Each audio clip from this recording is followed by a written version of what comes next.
Good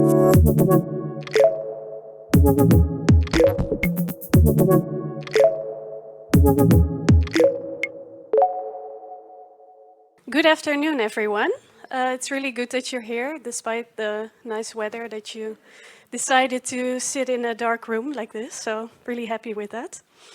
My name is Hanna van den Bos, and I'm a program creator for Studium Generale.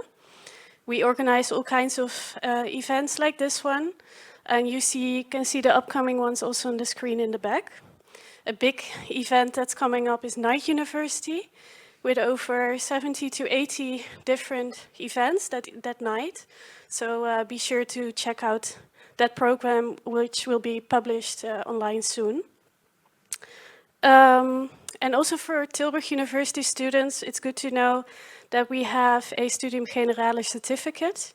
You can visit 5 of our events and then write a small reflection about those events, and then you can get the certificate. More information can also be found on our website.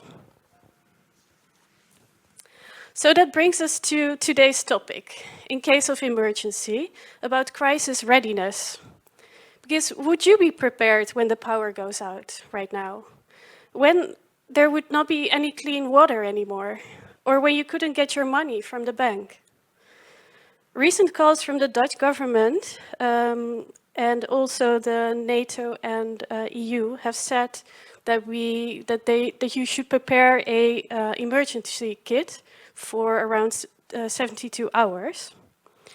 And these remarks are often made in a world of increasing turmoil and uncertainty to prepare for possible crisis. But can you actually fit these things in a bag at all? That's the question today. And someone who can tell more about this is our Tilburg University crisis expert, if I can call him that. His name is Kenny Meesters. He has a background in business engineering and strategic management. And he works at our university, but he's also working closely with international humanitarian organizations and local emergency services. And he has a lot of expertise on how to deal with crisis situations and also disaster responses. So please give a big applause for Kenny Meesters.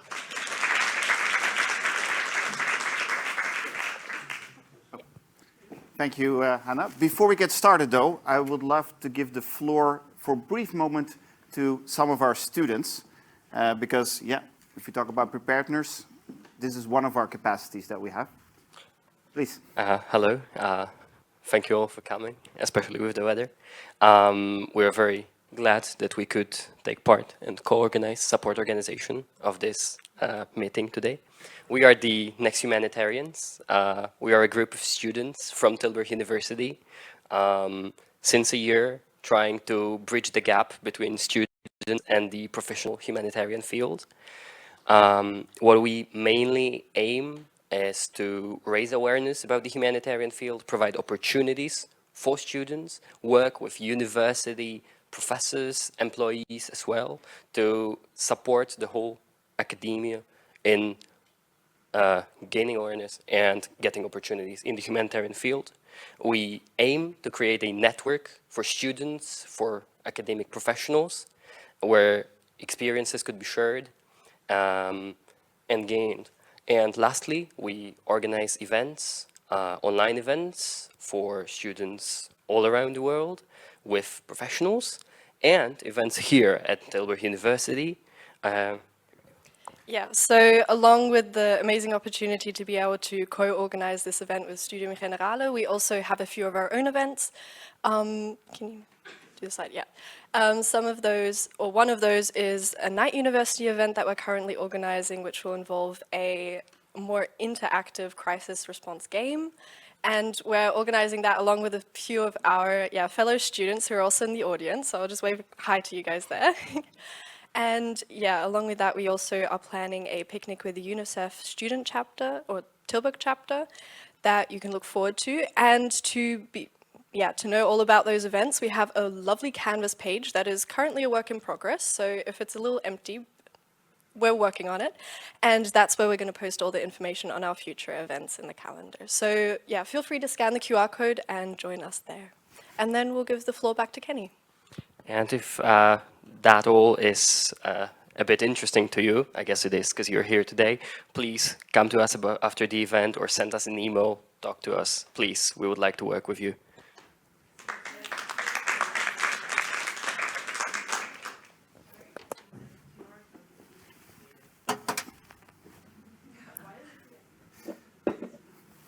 We'll fix it after it's part of the crisis management. All right, so good afternoon, finally. Welcome, everyone. And yeah, I'm not sorry you're in a dark room. If you're preparing for a crisis, you should be ready to spend lots of days in dark rooms, right? Like a bomb shelter. Do you know there is one at the university, or used to be one? Yeah, under the Simon building for the city council of Tilburg. But yeah, so we also talk about preparedness, right? And I was thinking about when was I prepared? When did I first learn about it? And I was actually in the Scouts. This is me, I think, yeah, 7 years old, joining the Cub Scouts. Be prepared, be ready, right? And I've learned a lot about actually preparedness in hindsight from being in the Scouts. And I will come back to that in a minute, because later, you know, it wasn't always serious preparedness and survival skills. But we did employ a lot of that, like how do we get along, how do we take care of ourselves? And yeah, one of the famous books that we used was this one, the SAS Survival Guide. This is the new version, right? So it tells you everything about building tents, making campfires, catching wildlife, building traps, everything you need to do to survive tsunamis. Short answer is you don't. So how do you know, what do you learn from this? And of course, now, only when preparing for this lecture, I realized that connection between my youth in the Scouts and what I do today. So what I do today is, as was mentioned, I'm a lecturer and a researcher here at the university. I specialize in information management. Basically, how do we make sure that people in a disaster get the right information at the right time to make decisions? Not only those with the vests and the blue lights, but also the citizens. As mentioned, I don't only do that as a researcher. I have a strong ethical belief that if you know how things should be done, or you think you know how things should be done, you should also do it in practice. So I'm also, as you can see, I'm not a firefighter, but I'm a responder for the European Union and the United Nations. So when big disasters happen, I deploy. I'm fully trained as one of the responders, especially when it comes to coordination and information management. All of that, if you want to know more, it's on LinkedIn or talk to me after, but that's not the goal today. Today we're talking about these messages that were shared, right? Our cabinet said, be ready, get an emergency package. Our former prime minister mentioned it as well. At NATO, we should be ready. Von der Leyen said, you know, even schools and hospitals need to be ready, right? So we all need an emergency package. So the first question is, who listened? Who has an emergency package at home? Does. Who does? 1, 2, 3, 4. So I would say about 15% if I'm optimistic. Okay, so let's keep friends with those who have. Right, so why not? Why don't you have an emergency package at home? Is it because we don't need to listen to Von der Leyen and Rutte, or our cabinet, or our safety region? I've got some of it. You get some of it. Yeah, yeah. Partially, right? So you might have some supplies. Okay. So, you know, should we be scared? Well, there's a database called MDAT, run by Belgian Louvain University, that tracks all the disasters and all the impact that it had over the years. And the good news is that actually, if you take out the exceptions, we do face more and more disasters due to climate change, heavy urbanization, but there's less and less fatalities. We've become increasingly more resilient to resist, you know, those changes. However, the impact is increasing. We might not suffer as many loss of lives, fatalities, and injuries, but the disruptions when it comes to economic losses, personal property damages, and so on, is increasing. Right? So it is a bit of a mixed bag. It's not necessarily that today you run a higher risk of being injured or die in a disaster, but there is indeed a higher risk that we might be exposed to one. This is the formula that the Red Cross uses to sort of understand what it means to have a disaster or an emergency. Right? There is a vulnerability, something that could happen to you. There's a hazard that you're exposed to, something in the external environment, and there is your capacity to deal with it. Right? So some bad things may happen, but if you have the capacity to deal with it, it might not turn into a disaster. You could be exposed to hazards and still be safe in the end. It depends on your vulnerability. So if we look at the hazards, yeah, if you look at the news, we are facing a lot of hazards, things that threaten our life, things that have an effect on our society. War, conflicts, floods. Even if you look at the Netherlands the last week, we had multiple forest fires already this season. We've had more than most other seasons, the other years combined. But we're also dealing with a deliberate attack on our infrastructure, these undersea cables, or geopolitical challenges that for some reason people want to uproot the system, which also has impacts, right? However, these are all hazards that you and I as individuals do not have direct control over. These things happen to us. So it depends a bit on how vulnerable are we. If those changes happen, how could we cope? This is an initial map, and as you heard, my background is a bit in business engineering and IT. And to be honest, it's a miracle these days that our IT infrastructure works, that we're able to make phone calls. It is so incredibly complex. To make a phone call from one to the other, about 300 different systems are involved. Checking your subscription, the connection, if the other caller is available, on which cell tower, and that's just phone subscriptions.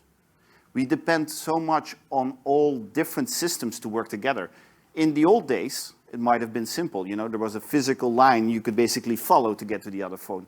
Nowadays, if you dig up a cable here at the university and you cut it, who knows? Maybe the traffic lights will go out, maybe we won't have internet, maybe the projector shuts down.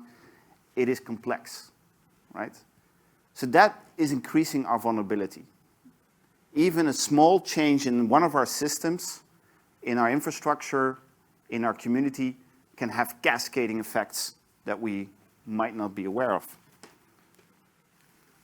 But what I really want to talk about is this last part, the capacity, because that's where preparedness comes in, right? So we basically talk about when the poop hits the fan.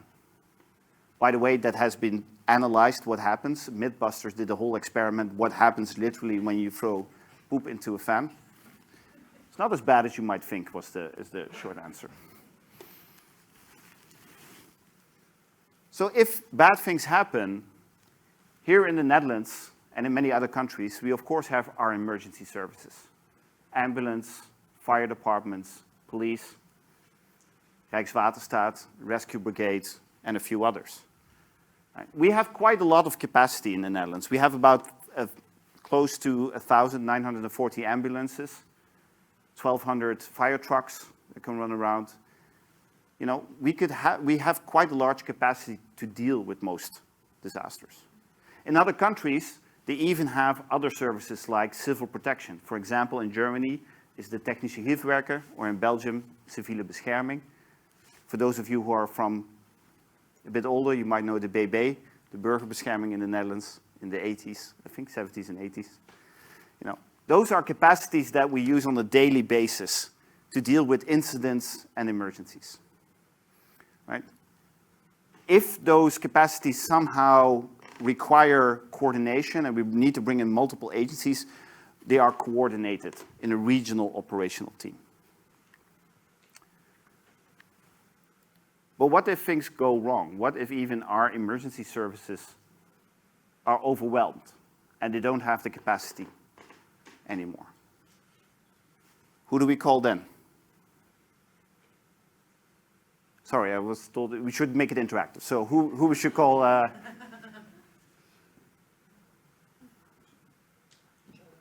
Each other? Well, in the Netherlands, we have, our last resort, the military. Right? One of the three main tasks of the Netherlands, the Dutch military, is to provide operational assistance to emergency services. Unfortunately, it's the third one, right? So if we really enter into a conflict area, we can't rely on them. But you saw in COVID, in the floods in Limburg, so near my hometown of Maastricht in Valkenburg, that the military steps in and provides additional capacities. Not only the military, also the Red Cross provides emergency capacities. The army, yeah. So they can provide, medical assistance, logistical capacity, and you might have seen this in the COVID-19 response, where they also built field hospitals, for example. But what if even that's not sufficient, right? What if we're dealing with such a disaster that our national capacities, emergency services, military, Red Cross, and so on, can't cope? Who do we call then? If anyone. Europe? Yep. Right? The neighbors? Very good. So indeed, if you talk about like emergencies and the earthquake in Turkey in 2023 or Myanmar last week, there is a system of international assistance where other countries can offer support. This support can come in the form of search and rescue teams. The Netherlands has one that's quite well known internationally, USAR NL. They can also bring field hospitals, emergency medical teams, water pumps to pump out water, water purification, forest firefighting, and so on. Within Europe, we have a system for that, the European Civil Protection Mechanism, that's coordinated in Brussels. So whenever a country needs assistance, it's overwhelmed, it can ask for capacities from Brussels. Beyond that, the United Nations also has a disaster response mechanism where we can mobilize WHO, UNICEF, World Food Programme, other international agencies like the Red Cross. They could all come in and support, right? So this is, maybe to comfort you that if big disasters happen, we're not just on our own in the Netherlands. If we ask for assistance, because we have to ask, there's capacities that come and help us. So, as you heard in the introduction, I'm one of those responders that will go to these disasters, not to deliver food or aid, but to coordinate, to make sure that we're not in each other's way, right? And because of that, I've seen over the past 15 years, quite some different countries cope with disasters, cope with these situations where the situation overwhelms what a country can offer in terms of coping, right? Where this equation tips to the wrong side, where the capacity, the vulnerability, and the hazard is more than the capacity. So we bring mission bags like this, pre-packed at home, ready to deploy. So for those of you who prepared, what do you think, what would you put in the bag? Water? Yeah? Oh, you still have to get through airport security. So. What else? Radio or something to communicate? Yeah, very good. Radios. Yeah. Yeah. Maybe you were cheating, but yeah. Radios. First aid for personal reasons. What else would you bring? Sorry? Flashlight. Very good. Batteries. Yeah. Passport. Yeah, or UN certificate. Yeah. In my case, laptop. Otherwise, it can't work. Or Post-its. Also important, coffee and tea. So yeah, there's a lot of stuff in that bag. And just to hint a bit already about this preparedness, one of the things we have is this one. They're called meals ready to eat, MREs, sorry. And have you ever had one of those? I would not recommend. Okay, so you have them, but you've not tried them yet. So that will be already one of my advices. If you do have those, or you want to buy them, try them for two reasons. You'll be disappointed about the taste. And there's a lot of calories in there because they're usually designed for military, not for people like me sitting behind a laptop. But secondly, preparing them also is a skill, right? Some of them you need to mix with water. Some of them you need to keep closed and you put them in another bag with a heating element and then let it cook on its own. So most of the times I've been on mission, the first meals failed and then we start reading the instructions and figured out how it actually works, right? So, of course I'm joking a bit, but there is a truth in this. You can have all this stuff at home, but you need to know how to use it. If you're in an emergency, people are screaming in your ear and you say, oh, let me try it again.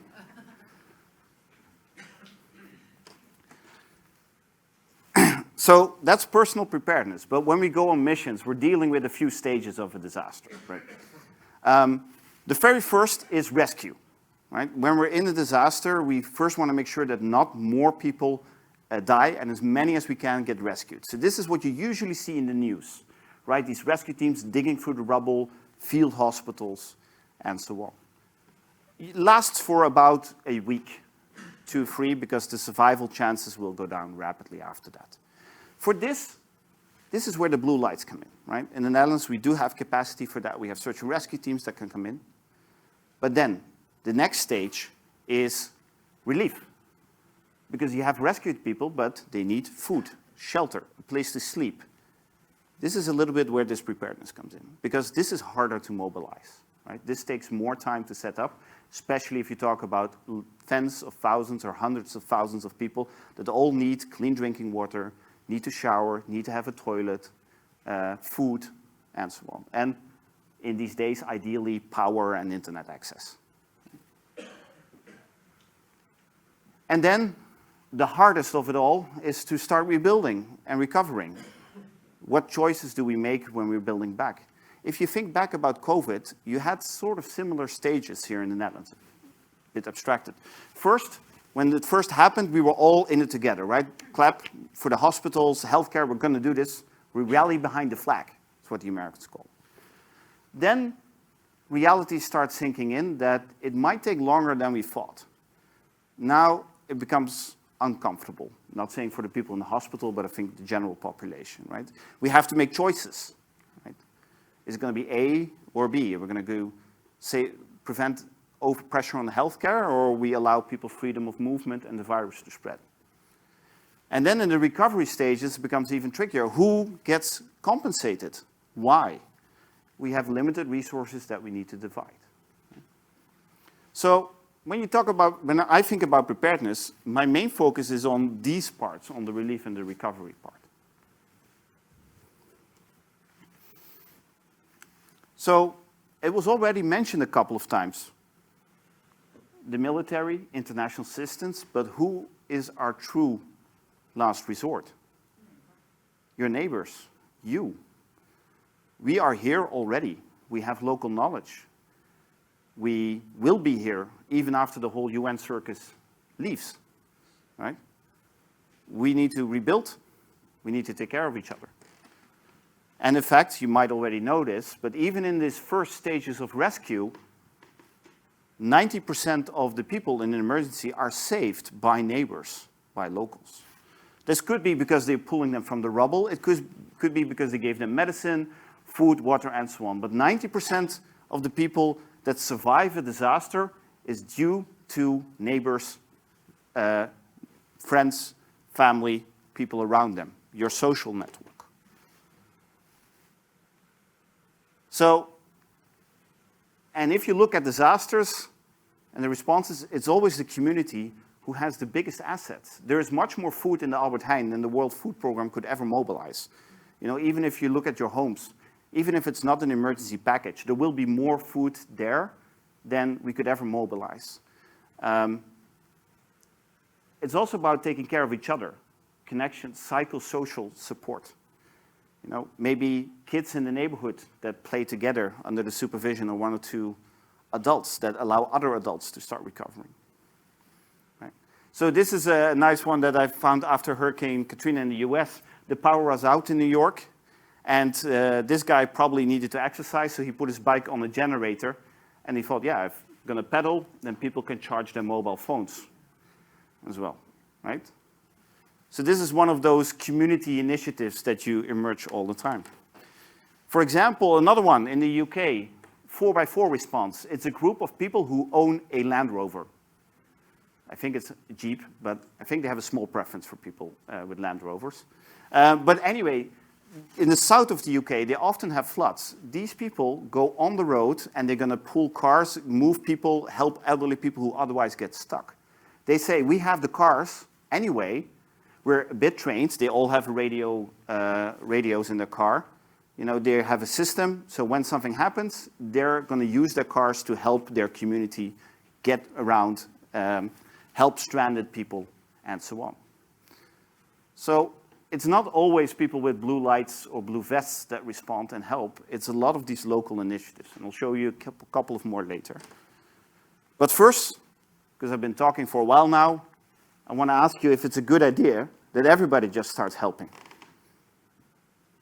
So, just to try, you all gotten a piece of paper or two that on one hand says something you have. So you can rip it in half if you want. Half-ish. So what I want you to do is to go find the thing that you need and give the thing that you have to somebody who needs it.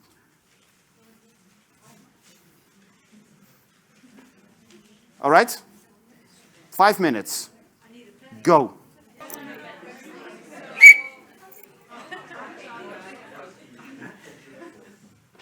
Okay, sorry. Yeah, so a whistle also should be in your bag. Why?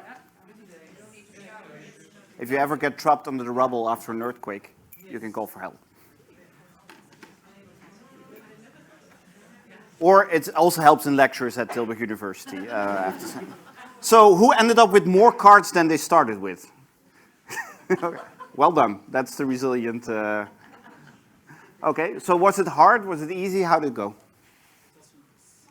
Huh? Nice. Yeah? Difficult to make choices of what you need. Difficult to make choices. Because all the things I have here, I think I could use, but I did not have any water or any food. Right. So yeah. I can stay dry and lay in a bed. Yeah. But I cannot feed myself. Sounds like a perfect Sunday to me. Okay. What else? Yeah, sorry? Oh, yeah, go ahead. It seems like it takes way too much time if you're on your own and looking for things. So if, what you said, if it's everyone tries to help, it just becomes very chaotic. Whereas I feel like it would be more helpful or organized if like there's a central of like people saying, okay, we all have this, and then Right.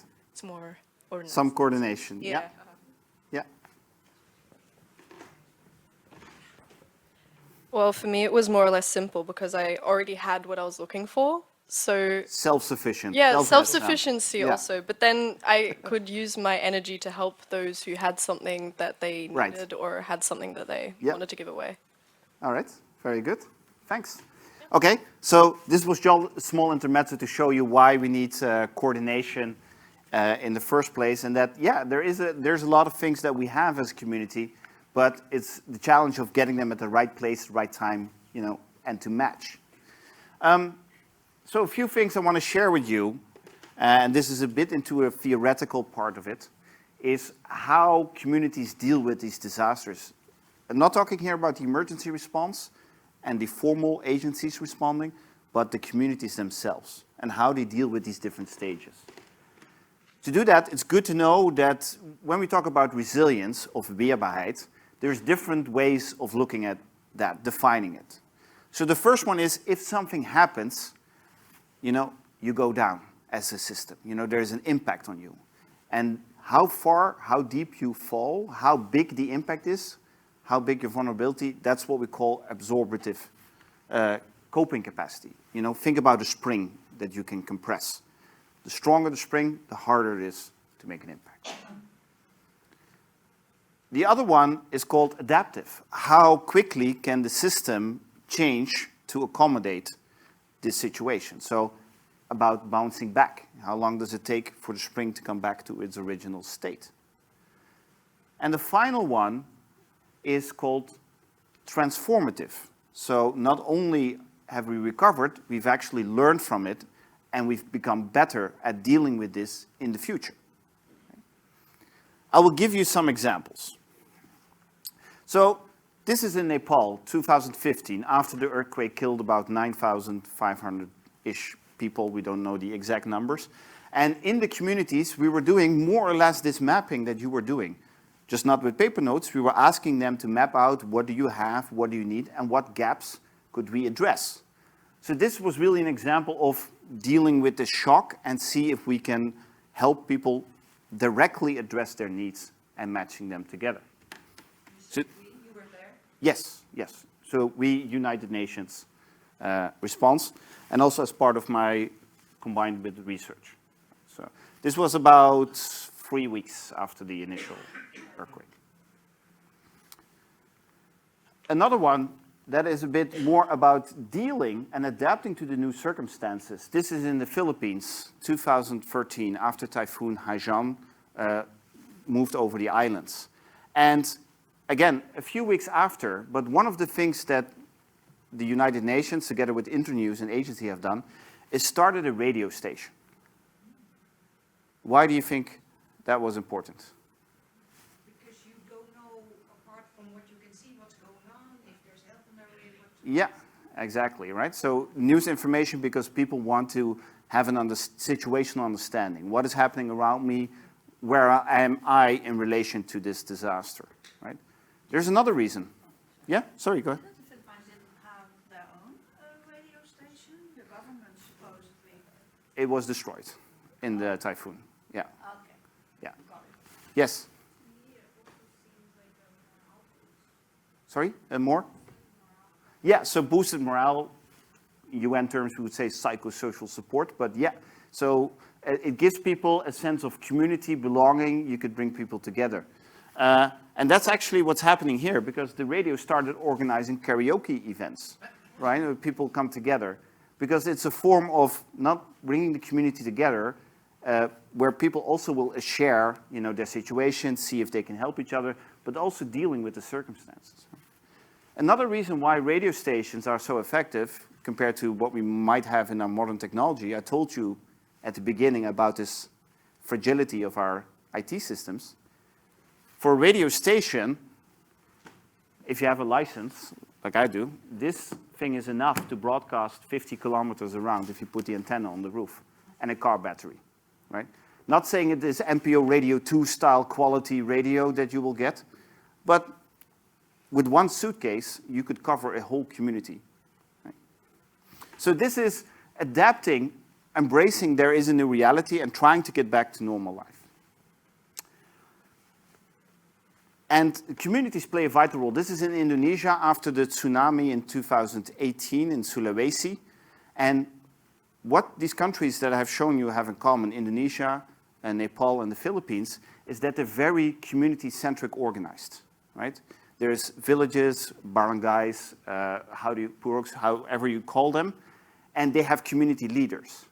They're very closely connected to their community members, but also to other communities where they share information. So this is one of the leaders showing me the different WhatsApp groups he has to coordinate with other community leaders and inform his community how to deal with it.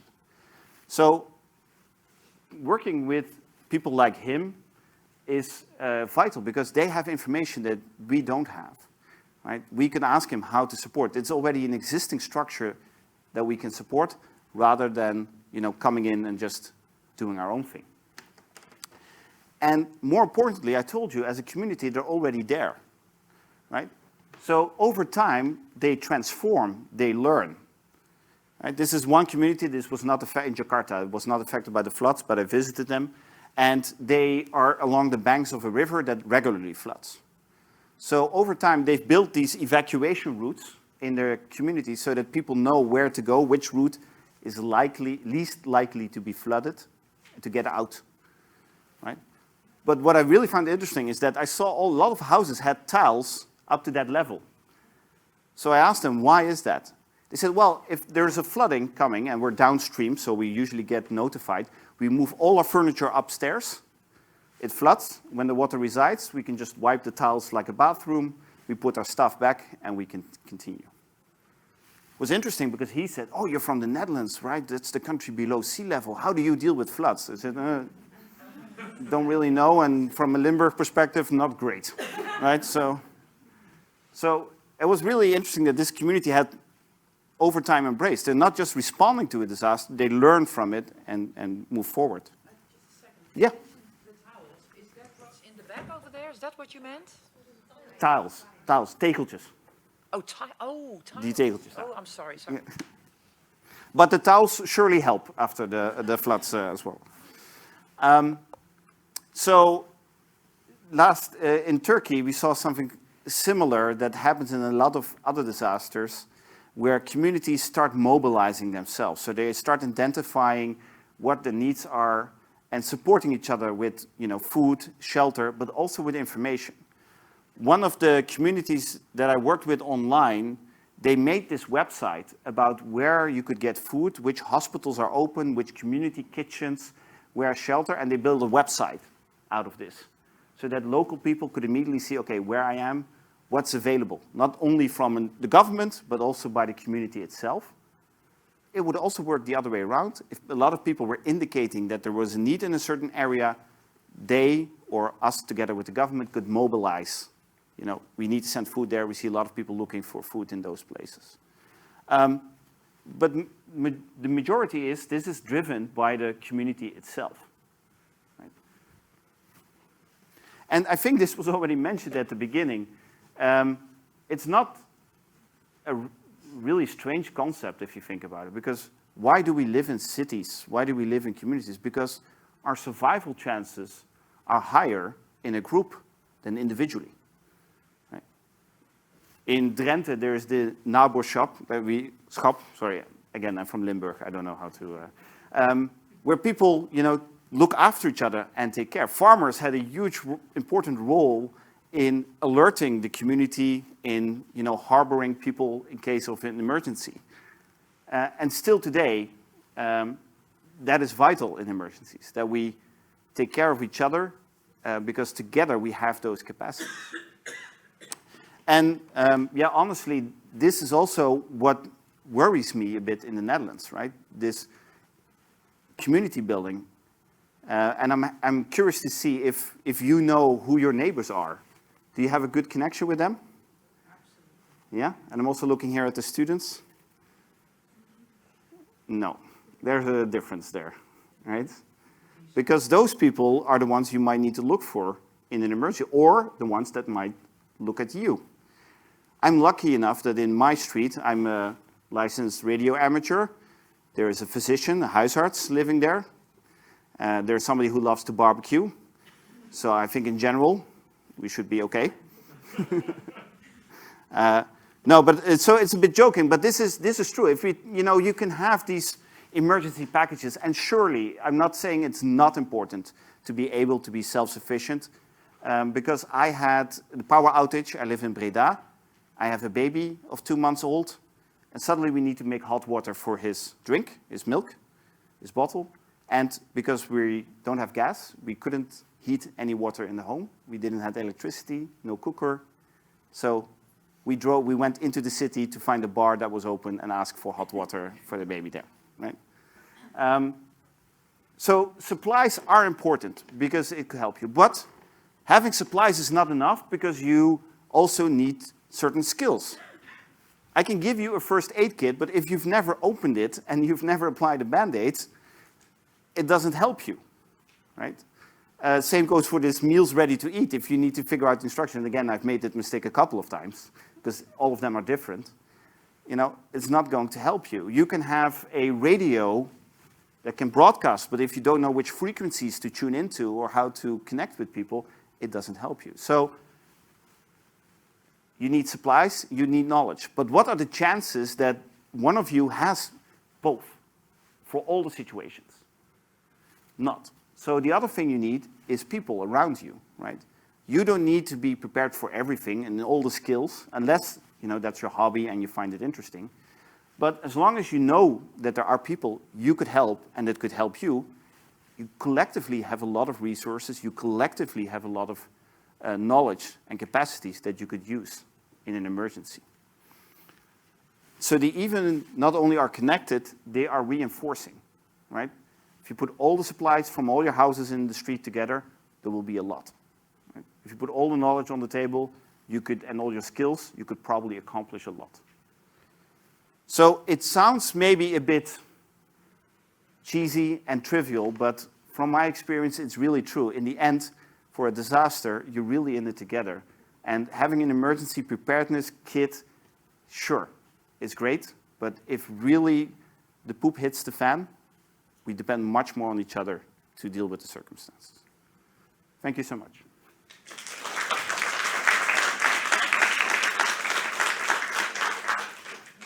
I think we have time for some questions still. Are there any? All scared. Okay. Yeah. Yeah.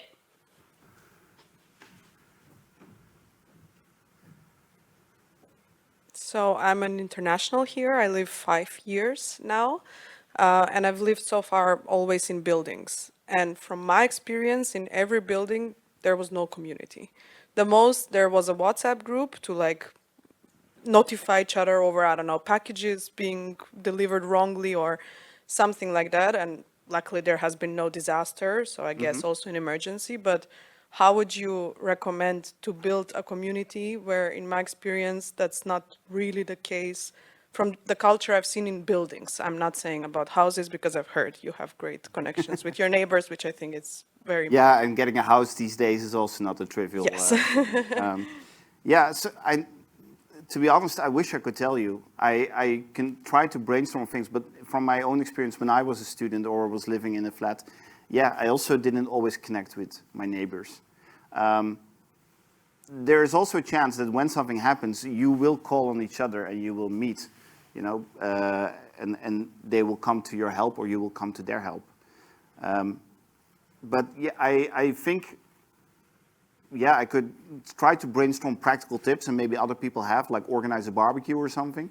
But I think the broader point is that is exactly what I'm missing in these messages of Rutte, van der Leyen, and the cabinet. Right? If you really want to be prepared for an emergency, you should invest in this community aspect, that people help each other. And in some of these examples I've shown you, by the very nature of those countries and their culture, it's much stronger than what we have here in the Netherlands. So unfortunately, I would say I don't have a direct answer for you, but I fully empathize with, you know, the anxiety you might feel. Yeah. But maybe there's other people in the street you could connect with, or your fellow students at least. You know, if they're in the same city, that's already a step you could take. Thank you.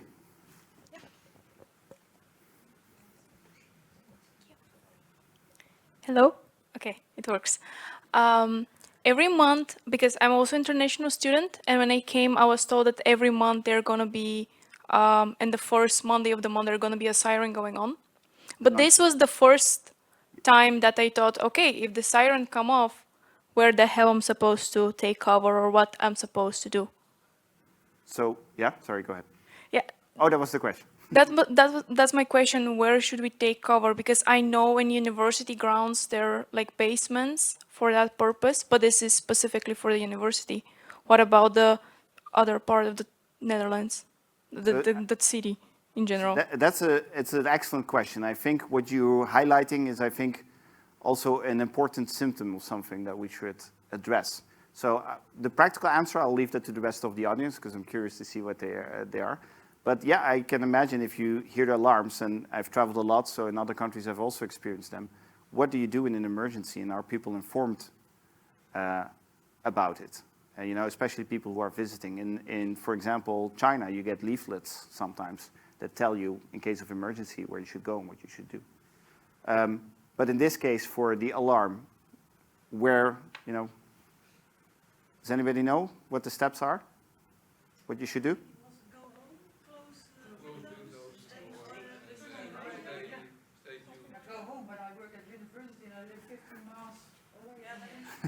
But go indoors and close all the windows, I think? Yeah, so go indoors, close windows and doors, and turn on the radio, TV, or internet. And which site you should visit? Crisis.nl. So yeah, but it's a good question. This is something we should, that's also part of addressing it. With the C. Are there any other questions? Yeah. Hello. So, to my knowledge, the reason we got these recommendations from these institutions is mostly not because of a flood that's upcoming, but the possibilities of more geopolitical reasons. So, my question is specifically with the bags. Obviously, they can help for the first 3 days or something, but if we get this message that, for example, we have a ballistic missile from Russia, we have minutes to prepare, and we're not necessarily going to be at home. So if we're not at home, then good luck to us. But if we are at home, we only have a few minutes. Where should we keep the bag so it's closed and we can reach it in minutes and not have to go to the basement first, look for, I don't know, people around us, something, how to react quickly, where to put it? Yeah, that's a good question. So I'm not an expert in conflict, handling conflict situations. So as you saw, I'm mostly thinking about those stages after. But I would say if a ballistic missile is incoming, forget the bag. Go. You don't want to, and even if it's next to your door, don't put it in front of your door because you're blocking the door. But forget the bag and go, right? If it's really a ballistic missile that is incoming, and find safe places, strong, sturdy structures. I took out the picture, but for example, in Finland, they're prepared for this. They have bomb shelters for almost the entire urban population, including the metro stations that are designed to withstand bomb blasts. I wish I could tell you where to go in the Netherlands, but honestly, I wouldn't know myself. I just hope we're not interesting enough or too widespread for an attack, but yeah. In any case, if you're in a high-rise building, get out. That's the...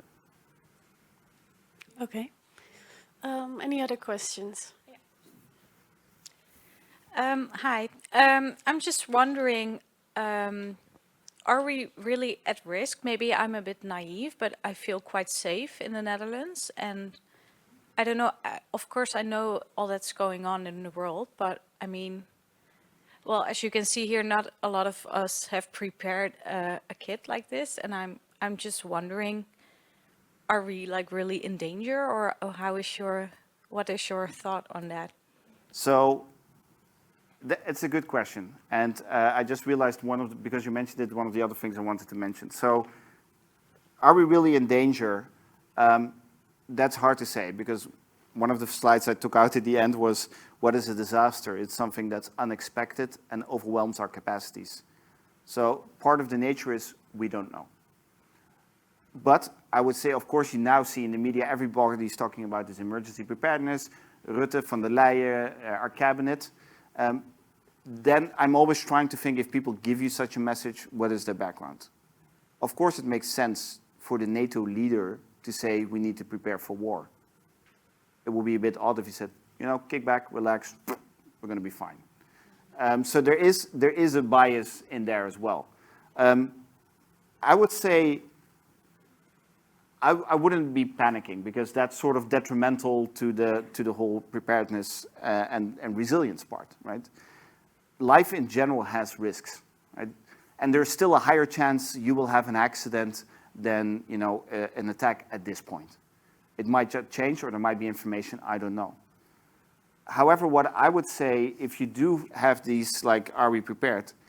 I didn't mention it, but the mental exercise alone of, if something happens, whether it's a malicious attack from a foreign power, or somebody makes an oops with a digger and the power is out, could you imagine yourself in such a situation, and what would you do, right?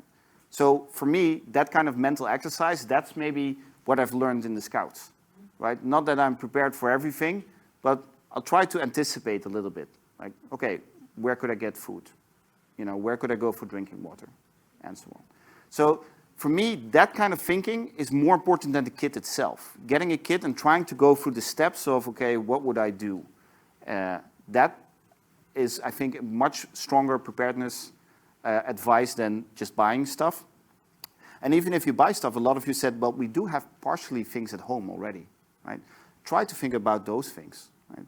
It's better to keep using things and replenishing them than storing them away and find out in 5 or 15 years they are expired or not working anymore. So maybe the short answer is I'm also happy going about my life. You know, you can worry about a lot of different things. So I wouldn't be, blasé about it, like just pretending it's nothing. The world is changing, there are risks, but thinking about it is already a good first step. That doesn't mean we all have to start digging bunkers in our backyard, for example. Hopefully that answers the question a little bit. Thanks. Are there any other questions? Yeah, in the front.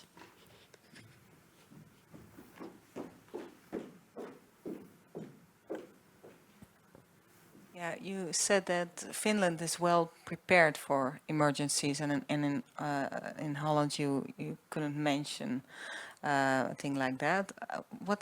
I don't understand this way of thinking. Could you say? So from the Dutch government over all those years, what's the thinking behind it? Yeah. So in general the problem or the challenge, and I know there's other experts in the room besides me who've been much longer involved in this than I have, but how do you justify expenses for something you don't need? Right. So the hard part is like, yeah, we should, you know, in the Netherlands, we build flood protection because we've experienced it, we keep experiencing it, right? It's a pain you constantly feel. But in the 80s, and again, I'm looking maybe at people, was just the beginning for me, but you had the burgerbescherming, we had bunkers, we had a lot of protection, you know, what to do in case of nuclear attack, but over time we start dismantling these, sorry? During the Cuba crisis. Yeah, the Cuban Missile Crisis. Over time, we start dismantling because this pressure and this fear start ebbing away. While other countries, bordering, for example, with Russia, they've always felt this presence of danger and to prepare for it. So that might be the reason that we've become comfortable, accustomed, we don't see the danger anymore. And then it becomes increasingly hard to justify, should we spend it on education or social system, or should we spend it for something that we might need at some point? But I'm not an economist in that sense. Yeah, but same thing with the Navy, for example, is also a little bit like that. And you now suddenly see, you know, all the expenses, everything goes there, right? Because now the danger is present, clear and present. Yeah, okay. Yeah, yeah. Most smoke detectors also get installed after a fire, so. Most smoke detectors also get installed after a fire. Hello. Hi. Am I right? Because you got me worried. Oh. That was when you showed the complexity, the whole network system of our communication. If there's one thing I should worry about, perhaps, is that particular aspect. Is it too pessimistic to assume that somebody could do? Is there a reserve system, by the way? Does the Netherlands have a reserve system? Like you come with your radio again? Yeah. Okay. That's it. That's the best one. Yeah. Okay, then I'm. Well, I understand. So our information society, it's sort of the similar question. It's become over time more connected, complex, because it offers us new services, innovation, right? We build software on top of software to provide new systems and services, whether that's sharing TikTok videos or doing international trading. But it is a house of cards, right? Take out any piece and everything that's built on top will fall out. Now, does that mean that immediately the whole country comes to a halt? No, a lot of important systems work locally. Traffic lights, while connected to the internet, still can function if there's no connection, right? So critical systems are prepared for failure of those things. Hospitals, for example, host servers inside and have backup generators, right? It might mean that you can't go to TikTok anymore and do likes, those things. And of course, some other services like air traffic control might, you know, have to scale down, have to reconfigure. But people are planning for this. If you talk about communication, I'm not kidding, radio communication, because for the emergency services, we have a C2000 network that is separate from the mobile networks. What? C2000, C2000. Okay. So that's an emergency, that's a network for emergency services. The central government has own priority on the mobile networks if needed, so there are contingencies. But if all fails, and actually the safety region Midwest Brabant did an exercise with this, I think 2-3 weeks ago, there are licensed radio amateurs, so zendamateurs, that have been trained to integrate with the emergency services that can take over, can do radio communication. And this does not depend on any internet, for example. I'm a bit reassured, thank you. Yeah?